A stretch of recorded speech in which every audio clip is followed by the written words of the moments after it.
我来看新北市新店发生一件真坎坷的代志。围路暝有一对翁仔某塞车带囡仔出门，因为囡仔伫车底靠，老爸煞甲赶落车，老母落车关心囡仔，老爸车蛇驶咧做伊走。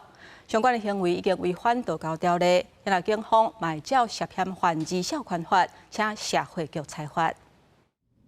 休旅车停红灯，驾驶向开车门，将查某囡仔赶落车，活身坐伫车内。老囡仔一个人伫车路一直走向路边，过几秒钟，才有一个查某人落车，向前找囡仔。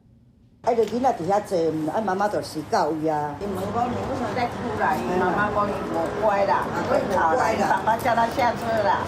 地点是伫新北新店，警方初步调查，迄时阵一家三人伫过年暝出门，是暗暝44岁爸爸表示，挡袂住细汉查某囝伫车内一直哭一直闹，就将囡仔拼落四线道的车路，将车驶走，暗过有个滑头等于现场。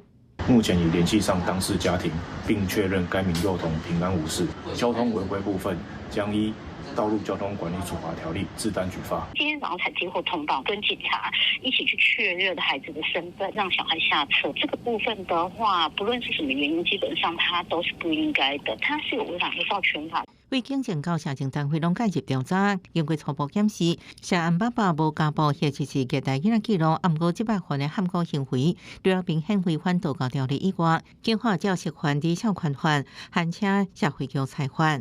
孩子被丢置在这个车道当中，其实当时只要任何一台车都有可能造成不可逆的一个伤害，还是要先找相对安全的一个环境来做这个亲子上面的沟通。处理囡仔任何状况，尽管基金会建议找找好的亲子教育方式，甲囡仔沟通对话。更较重要的是，将安全放伫第一位，才袂发生无法度挽回伤害。